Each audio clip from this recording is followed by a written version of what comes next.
6장 1절에서 9절 말씀을 함께 교독하도록 하겠습니다. 자녀들아, 주 안에서 너희 부모에게 순종하라. 이것이 옳으니라. 아버지와 어머니를 공경하라. 이것은 약속이 있는 첫 계명이니. 이로써 내가 잘되고 땅에서 장수하리라. 또 아비들아, 너희 자녀를 노엽게 하지 말고 오직 주의 교훈과 생계로 양육하라. 종들아, 두려워하고 떨며 성실한 마음으로 육체의 상전에게 순종하기를 그리스도께 하듯 하라. 인간만 하여 사람을 기쁘게 하는 자처럼 하지 말고 그리스도의 종들처럼 마음으로 하나님의 뜻을 행하고 기쁜 마음으로 섬기기를 주께 하듯 하고 사람들에게 하듯 하지 말라. 이는 각 사람이 무슨 선을 행하든지 종에는 자유이나 주께로부터 그대로 받을 줄을 알리라. 함께 읽겠습니다. 상전들아, 너희도 그들에게 이와 같이 하고 위협을 그치라. 이는 그들과 너희의 상전이 하늘에 계시고 그에게는 사람을 외모로 취하는 일이 없는 줄 너희가 알미라. 아멘. 하나님의 말씀입니다. 많은 사람들이 행복하기 위해서 물질이나 돈이나 성공이 필요하다고 생각하지만 실제로 우리가 살아가면서 행복하다고 느끼는 때는 건강한 관계가 있을 때입니다. 그래서 내 주변에 있는 소중한 친구가 있고 함께하는 사람이 있을 때 때로는 우리가 정말 가기 벅차고 고된 길을 갈지라도 행복한 거죠. 그리고 특별히 어려운 시절을 함께한 친구들은 평생 우리가 잊을 수 없는 아주 소중한 사람이 됩니다. 아마 여러분의 지금 친구들 가운데 소중한 친구가 언젠가 한번 생각해 보시기 바랍니다. 이해관계를 떠나서 같이 고생하고 함께했던 시간을 보낸 추억이 있는 사람들이 나의 소중한 친구가 될 것입니다.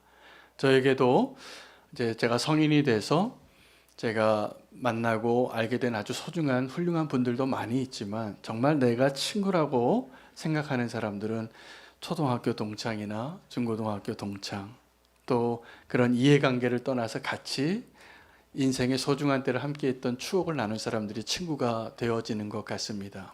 저에게는 또 한 부류의 친구가 있는데 군대 생활을 같이 하거나 아니면 선교사에 같이 지원을 해서 같이 훈련을 받았던 사람들이 있는데 이 사람들이 제 인생에 그렇게 오랫동안 함께했던 분들이 아닙니다.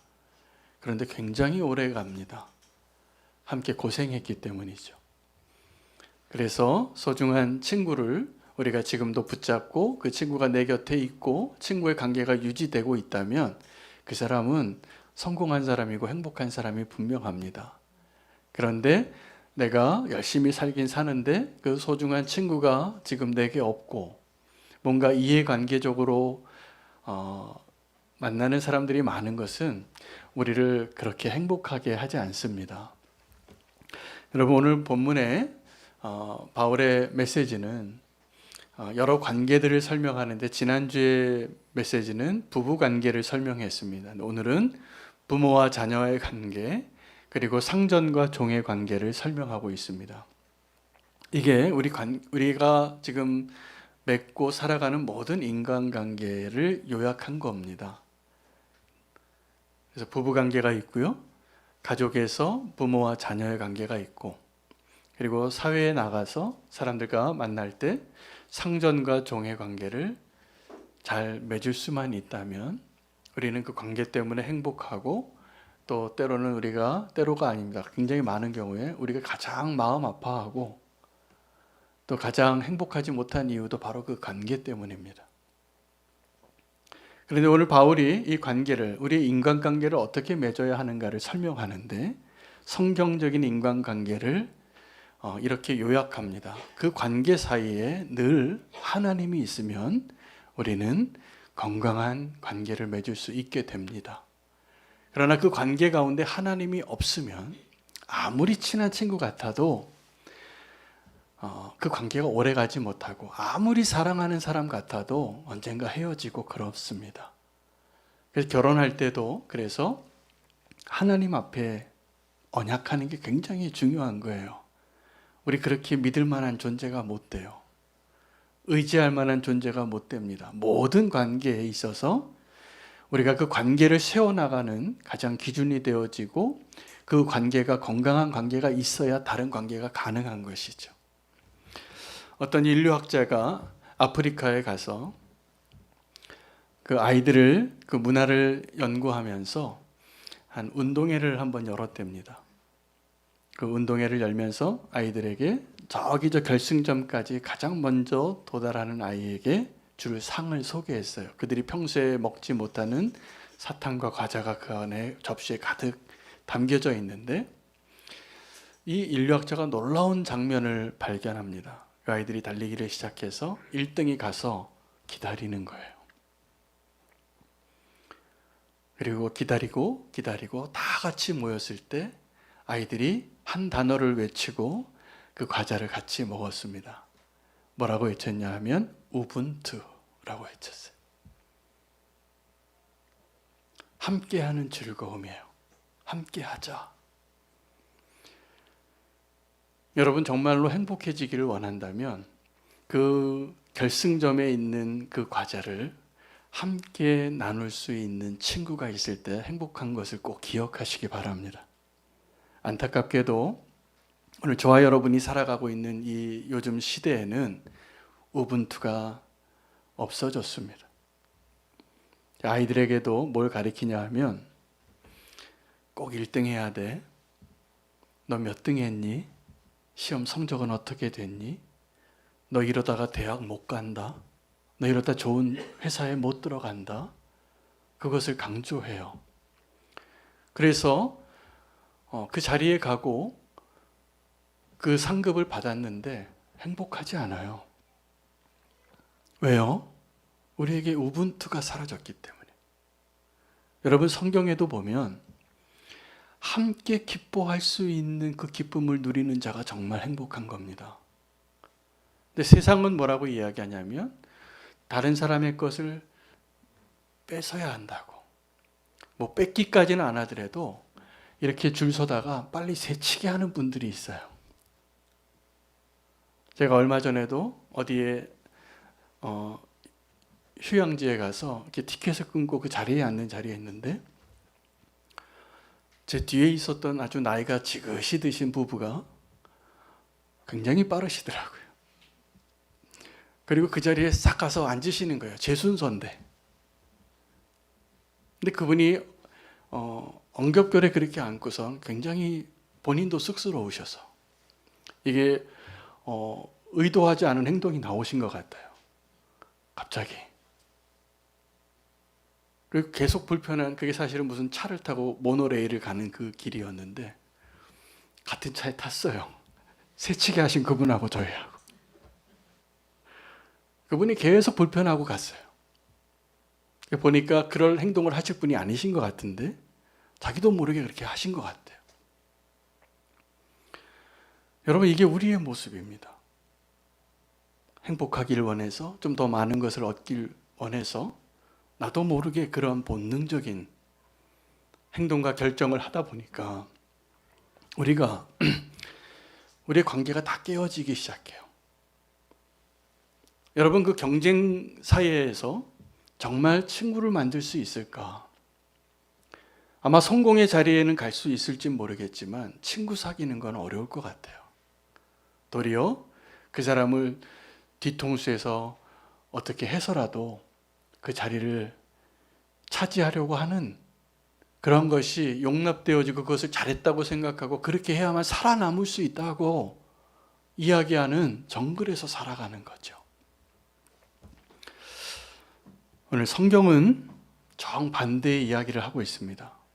그런데 그렇게 했을 때 우리의 관계가 다 회복이 되어지고 정말 우리가 누리고 싶어하는 것들을 누릴 수 있다라고 이야기하고 있습니다. 자, 부모와 자녀의 관계에서는 이 관계를 회복하는 것이 굉장히 필요합니다. 적지 않은 가정에서 이 부모와 자녀의 관계가 깨어져 있습니다. 상처와 아픔으로. 그리고 그 관계를 회복하지 않은 채로 살다 보니까 그 다른 관계가 또 영향을 받아요. 여러분, 부모가 자녀에게 주어야 할 책임이 뭐냐 하면 안정감이에요. 이게 부모의 책임입니다. 그 자녀가 부모에게 주어야 할 책임이 있는데 복종하는 거예요. 자, 내 가정 안에서 우리가 다 누리고 있는 부모와 자녀의 관계를 성경은 뭐라고 얘기하고 있냐 하면 내 부모를 공경하라 라고 말하고 있습니다.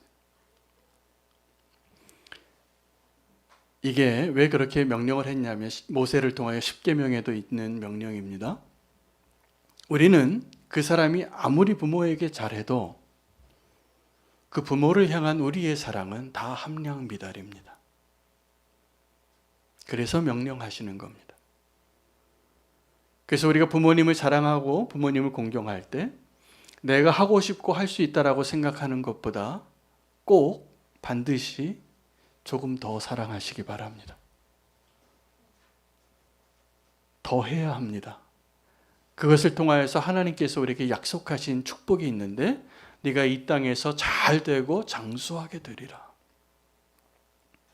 부모님을 향한 우리의 사랑은 언제나 함량 미달인 걸 아시기 바랍니다. 조금 더 하셔야 돼요. 효도하는 게 그렇게 어려운 겁니다. 우리는 그 사랑을 몰라요. 하기가 어려운 사랑이에요. 부모님 사랑이.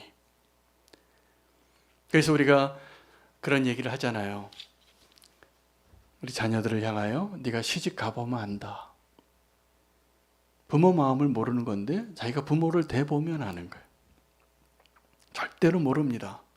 다 까먹는 게 부모가 나에게 얼마나 사랑하는 그 시간과 사랑을 쏟았는지 우리는 다 까먹고 사는 거죠.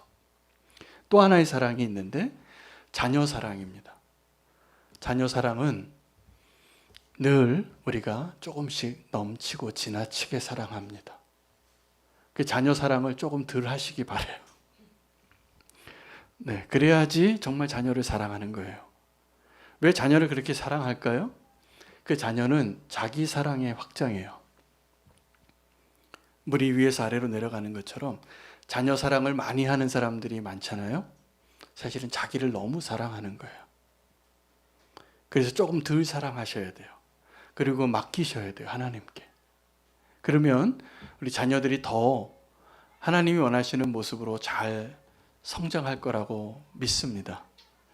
우리가 자녀들을 너무 사랑해서 나타나는 현상이 뭐냐 하면 우리 자녀를 분노하게 하는 겁니다. 노엽게 하는 겁니다. 여러분, 우리가 알지 못하는 상황 가운데 우리 자녀들이 우리 때문에 상처받고 있습니다. 노여워하고 있습니다. 사실은 우리가 다 그렇게 컸어요. 섭섭하고.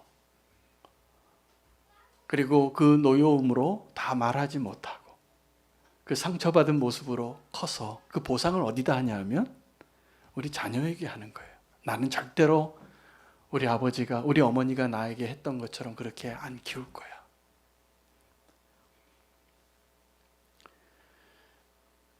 자녀 사랑하라고 십계명이 안 써 있더라고요. 부모 사랑하라고 써 있지.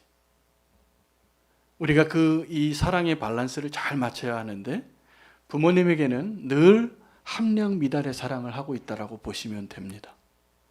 자녀에게는 우리가 너무 사랑해서 자녀들을 노엽게 합니다. 여러분, 길 잃은 아이가 부모님을 떠나서 길 잃었다가 돌아오면 그 부모님들이 기뻐해야 하는데 늘 비슷해요. 화를 내요. 너 엄마가 길 잃어버리면 어떻게 하라고 했는지 잊어버렸어?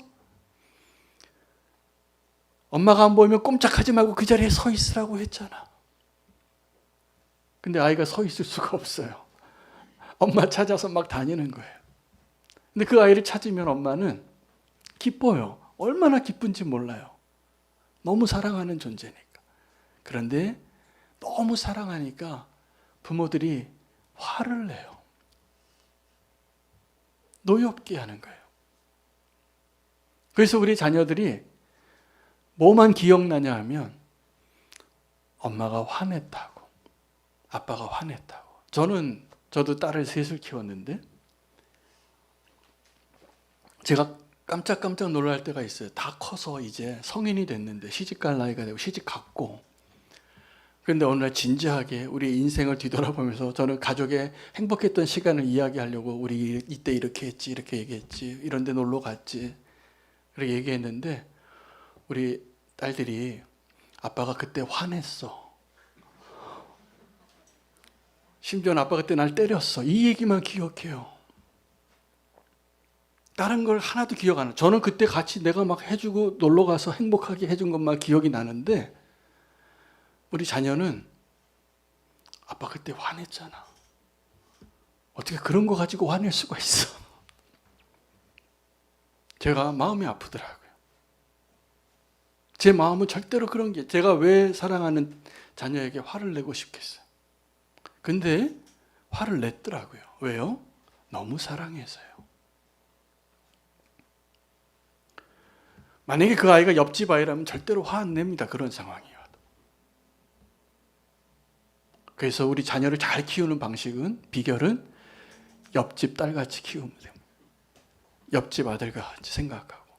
조금만 덜 사랑하시면 잘 클 거예요. 상처 안 받고 건강하게. 근데 우리는 너무 사랑해서 나는 나도 모르게 화를 내고 있어요. 소중하니까. 근데 우리 자녀들이 그것만 기억하는 거예요. 하나님이 다 아세요. 그래서 뭐라고 명령하냐면 너의 자녀를 노엽게 하지 말라고.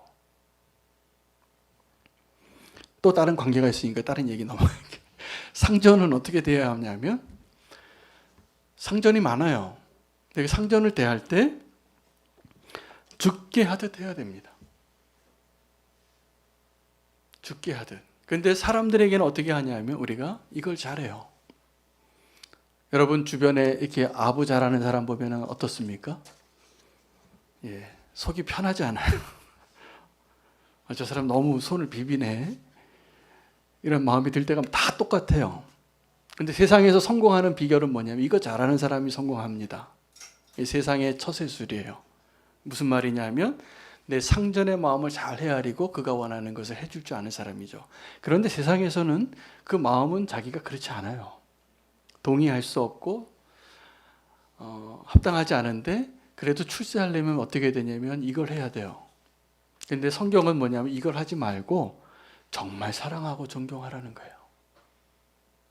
사람들에게 그 눈가림으로 속이듯이 하지 말고 죽게 하듯이, 내 눈에 보기에 합당하지 않은 상전이 있어요. 근데 하나님이 왜 그 사람 밑에 나를 두셨을까요? 그 사람을 통해서 하나님을 경외하는 법을 배우라는 거예요. 이게 굉장히 중요한 원리입니다. 그런데 꼭 우리를 힘들게 하는 상전을 만나는 이유가 있어요. 그 사람의 눈에, 그리고 내 눈에 내가 상처받고 해결되지 않은 모습만 보입니다. 그러니까 더 싫죠. 죽게 하듯 하라는 거예요. 여러분, 그것이 만약에 우리가 마음을 다하여 내 상전에게 죽게 하듯이 하면 요셉의 축복을 누리게 되어 있습니다. 여러분, 요셉은 이 족장의 인생 가운데 꿈꾸는 사람이었고 출세한 사람이었습니다. 가장 출세했어요. 이 대제국의 총리까지 됐으니까. 근데 그 요셉의 인생에 그가 보디발의 집에 있을 때나 감옥에 있을 때나 바로의 집에 있을 때나 그의 형통함의 특징이 뭐냐면 그의 상전이 그 사람에게 다 맡긴다는 거예요. 여러분 지금 일하는 곳에서, 사역하는 곳에서 여러분의 상전이 여러분에게 모든 걸 맡길 수 있을 만한 존재로 일하고 계십니까? 이유가 있습니다. 그 상전이 보기에 충성스러워 보이지 않는 거예요. 근데 왜 그랬을까요? 우리는 눈가림만 하고 충성하기 때문에. 근데 우리 전심으로 그 사람을 충성해 보면 하나님이 약속하신 축복을 분명히 누리게 되어 있습니다. 왜 안 될까요, 이게? 우리가 그 사람과 나 사이에 하나님이 없기 때문이에요. 종의 입장에서는 이렇게 하나님께 충성하듯이 사람에게 눈가림하지 말듯이 충성해야 되고, 그러면 상전의 입장에서는 어떻게 말하고 있냐면 너희 상전들아 너희도 반드시 알지어다 너희 위에 상전이 있는 것을. 어떤 사람들이 정말 갑질하는 분들이 있습니다. 그런 분들 만나면 굉장히 당황스러워요. 근데 그 갑질을 할 때 그 순간에 그 사람의 마음에는 하나님이 없어요. 막 화를 내서 막 얘기를 하는데 자기가 하나님이에요. 위에 무서운 게 없어요. 그 자기의 권한을 가지고 막 쏟아내는 거죠. 그럴 수 있으니까. 근데 그 사람들에게 뭐라고 얘기하냐면 상전들아 너희는 반드시 알라. 너희 위에도 상전이 있다라는 것을. 이 인간관계의 핵심은 죽게 하듯 또 주님이 내게 하셨듯 대하면 형통합니다. 가족관계를 통해서 하나님 우리에게 약속하신 형통함의 비밀은 자녀를 그렇게 노엽게 하지 말고 부모를 그렇게 공경하라, 더 순종하라, 하나님께 하듯이. 이게 성경적인 처세술입니다. 어렵지 않죠? 요약하면 부부의 관계에, 부모와 자녀 관계에, 직장에서 상전과 종 사이에 늘 하나님이 없어졌기 때문에 우리의 관계가 어려운 거예요. 나의 모든 관계에 다 누가 필요하냐면 하나님이 필요하세요.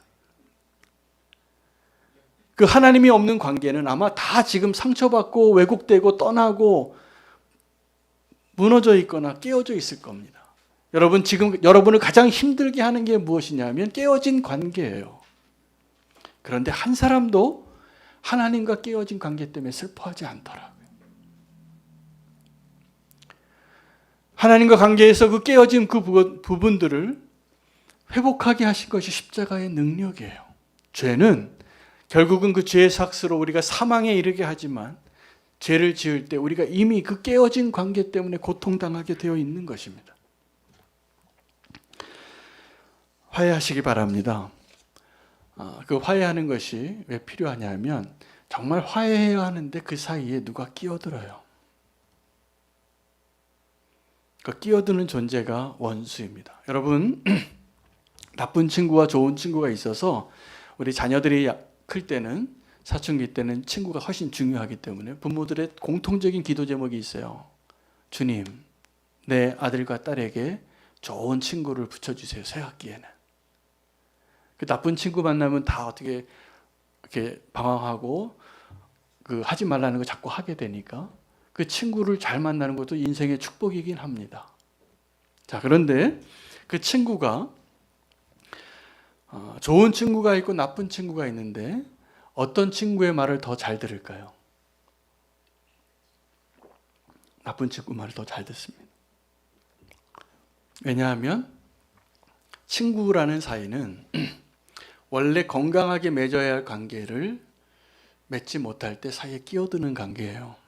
부모와 자녀가 건강하게 성경적인 방법으로 우리 자녀들이 가정에서 건강하면 친구의 말보다 분명히 부모의 말을 신뢰하게 돼 있습니다. 근데 나도 모르게 내가 자녀들에게 상처를 줬기 때문에 아이들은 이제 부모의 말이 안 들리는 거예요. 그래서 친구의 말을 들어요. 이게 지금 우리 가정에서 일어나고 있는 일이에요. 우리 다 그렇게 컸어요, 우리도. 근데 알면서도 그렇게 나쁜 친구의 말을 따라가는 삶을 살아가게 되는 것이죠. 여러분, 선악과를 따먹었던 그 순간에 제가 보니까 원수가, 사탄이 뱀의 형상으로 왔거든요. 원래 영적인 존재인데, 옛 뱀인데 최초의 인류에게 그 범죄하기 위하여 뱀의 모습으로 나타나는데 제가 보니까 그 뱀이 광명의 천사의 모습이 아니라 친구 같은 목소리를 가지고 나옵니다. 야, 하나님 정말 다 먹지 말라고 그랬어? 정말 죽어? 이 친구가 한마디 질문하는 그 질문에 우리는 아버지인 하나님이 했던 이야기보다 그 얘기를 더 잘 듣는 거예요. 그리고 실제로 그 일을 행해요. 안타까운 일들이 계속 일어나는 것이죠. 그래서 예수님이 우리에게 행하신 일은 우리에게 좋은 친구로 오시는 거예요. 예수님이 이 땅에 오셨을 때 성육신 사건이라고 하는데, 하나님의 그 영광의 자리를 버리고 낮고 낮은 이 인간의 모습으로 올 때 우리가 죄인이었기 때문에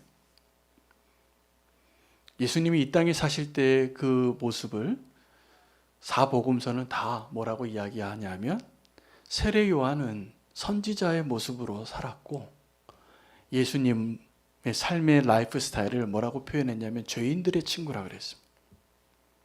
예수님이 정말 더 찾아가고 함께하고 잘 어울렸던 사람들이 누구냐면, 당대에 종교적으로 거룩하고 의로워 보였던 바리새인들이나 서기관들이 아니라, 그 사람들이 손가락질하고 함께하려고 하지 않았던, 절대로 친구할 수 없는, 같이 밥 먹지 않는, 오늘 우리가 성찬식도 했는데 성찬은 같이 밥 먹는 사이예요. 이게 바로 예수님이 우리에게 친구로 오신 증거예요. 같이 밥 먹는 사이. 바리새인은 세리하고 밥 안 먹습니다. 바리새인은 창녀하고 밥 안 먹습니다. 근데 예수님은 그들하고 같이 밥 먹고 그 자리에 앉아서 같이 시간을 보내고 함께 어울리는 자로 사셨다는 거예요. 놀랍습니다. 그 예수님의 모습이 다른 사람들에게 어떻게 보였냐면, 아, 저 사람은 죄인들의 친구라.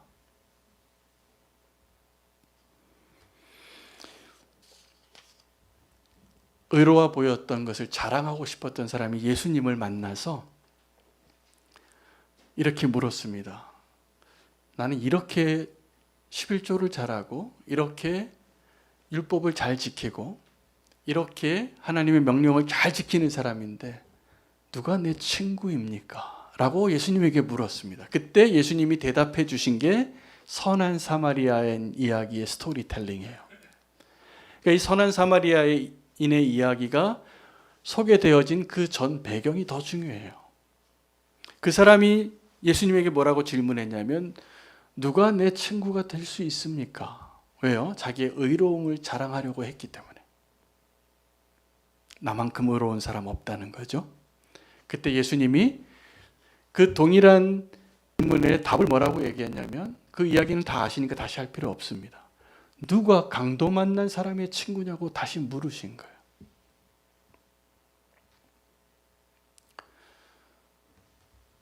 여러분, 우리는 예수님의 친구로 오늘 이 자리에 있어야 합니다. 예수님의 제자로 있기 이전에. 예수님이 여러분의 좋은 친구 되시나요? 정말 예수님이 좋은 친구이십니까? 그것이 분명해진다면 우리가 한 가지를 알아야 되는데, 여러분, 그 친구 사이에서 가장 이상적인 관계를 성경이 보여준 두 사람이 있습니다. 다 아시는 분인데 다윗과 요나단이에요. 다윗과 요나단은 친구가 될 수 없는 사이입니다. 요나단이 다윗을 너무 사랑했는데 그 사랑이 여자가 남자를 사랑하는 것, 남자가 여자를 사랑하는 것보다 더 사랑한 거예요. 그래서 이거 정말 기이한 사랑이라 라고 다윗이 그 형 요나단이 죽었을 때 그렇게 고백합니다. 근데 그 요나단이 다윗을 보호해주고 아버지의 마음을 심중 한번 떠보고 다윗이 도망갈 수 있게 도와줬을 때 사울이 그 사실을 알고 분노하면서 이렇게 얘기해요. 이 폐역무도한 여인의 소생아, 네가 지금 다윗을 선택한 것이 무엇을 의미하는지 아느냐? 너의 수치이고 너의 어머니를 발가벗긴 것 같이 하는 수치라. 말이 안 되죠. 이 요나단이 다윗을 사랑한 것이 사울의 눈에는 그렇게 보이는 거예요. 사랑할 수 없는 사이였습니다. 그런데 그렇다면 요나단은 왜 그렇게 다윗을 사랑했을까요? 다윗이 하나님의 사람이었기 때문에요. 여러분, 저와 여러분에게 지금 누가 필요하냐 하면 다윗과 요나단이 되는 것이 필요해요. 여러분의 인생 가운데 지금 요나단이 누구입니까? 여러분의 인생 가운데 지금 다윗이 누구입니까? 내가 보니까 저 사람 정말 하나님의 사람이라서 저 사람과 함께 하고 싶다. 내 눈에 다윗과 같이 보이는 사람이 있습니까? 또 어떤 사람이 지금 나를 도와주고 사랑하는데 기이한 사랑이에요. 왜 그렇게 나를 사랑하는지, 왜 이렇게 나를 도와주는지. 그 요나단 같은 사람이 있다면 그 사람은 행복한 사람이에요. 주님은 우리에게 찾아오셔서 베스트 프렌드가 되신 거예요. 근데 진짜 친구는요, 언제 알게 되냐 하면 내가 지금 성공하고 잘 나갈 때는 내 친구가 누구인지 몰라요. 다 친구라고 말하는 사람 엄청 많아지는데 진짜 친구를 알 수 있는 때는 내가 정말 어렵고 내가 정말 망하고 내가 정말 아무도 없다고 느껴지는 그 순간에 나와 함께 있어주는 그 사람이 진짜 친구예요. 그 사람이 베스트 프렌드예요. 인생 가운데 그런 사람이 있었다면 그 사람은 정말 축복받은 사람이에요. 내 인생 가운데 누가 그렇게 정말 힘들어서 포기해서 아무것도 남지 않았을 때 그 사람과 함께 해줬던 적이 있다면 그 사람은 정말 성공한 사람이에요. 그 일이 어떻게 가능하냐 하면 주님이 나와 함께 하셔서 내 관계가 하나님과 건강할 때만 가능한 거예요. 여러분, 그래서 오늘도 이 예배의 자리에서 주님이 나의 베스트 프렌드가 되어서 내가 주님의 친구로서 사는 것이 분명해질 때 우리는 누군가 나의 도움이 없이는 살 수 없는 그 사람을 외면할 수 없습니다. 내 양심이. 강도 만났는데 어떻게 그냥 지나가요? 주님이 나의 친구인데. 강도 만난 사람을 지나갈 수 있어요. 얼마든지. 주님이 나랑 별로 친한 사이가 아니니까. 여러분은 지금 주님과 어떤 사이십니까? 주님이 나의 정말 베스트 프렌드가 될 때 우리는 외면할 수 없는 사람을 결코 그냥 지나갈 수 없습니다. 근데 주님이 나랑 별로 친하지 않으니까 계속 지나가는 거예요. 그 사람은 외로워요. 친구가 없어요. 아무리 친구 많은 것 같아도 파티가 끝나면 홀로 남는 거예요. 외롭고 쓸쓸하고 허전해요. 홀로 있으니까. 여러분, 그런 친구를 찾으시기 바라고 그런 친구가 되어주시기를 축복합니다. 올해는 주님께서 우리는 교회에 아주 너무나 축복된 메시지를 주셔서 1년 동안 제가 목회를 되돌아보니까 그 말씀 붙잡고 살았어요. 우리가 다 죽게 하듯 하라. 그래서 가난한 자에게, 나그네 된 자에게, 병든 자에게, 옥에 갇힌 자들에게 가서 그 한 사람 죽게 하듯 해보라. 그게 다른 게 아니라 친구 되라는 거예요. 내가 친구 되어져야만 그 사람이 살 수 있고 기뻐하고 내가 외면할 수 없는 그 사람을 찾아내는 것. 여러분, 그 사람이 없을 때 여러분 사실은 성공한 인생이 아니에요. 정말 베스트 프렌드가 있는가 돌아보시기 바랍니다. 주님이 우리의 베스트 프렌드가 되실 때 우리는 어떤 은혜를 누릴까요?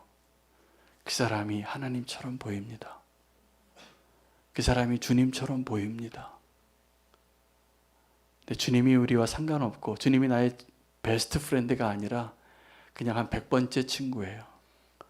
어떤 분들이 그런 얘기를 하더라고요. 손자가 생겼는데 자기가 손자한테 넘버 4래요. 이게 베스트 프렌드가 아니에요. 그런데 만약에 그 아이가 정말 할머니 넘버 1이야. 할아버지 내게 넘버 1이야. 라고 말할 수 있는 그러한 관계가 되어진다면 그 아이가 가장 찾고 가장 의지하는 그 사람인 거예요.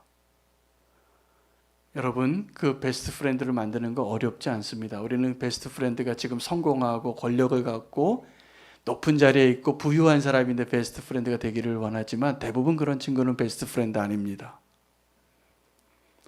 진짜 베스트 프렌드는 나 없이는 살 수 없는 그 누군가요. 그래서 저와 여러분은요, 지금도 그 베스트 프렌드를 만들 수 있는 엄청난 기회를 하나님이 지금도 주고 계세요.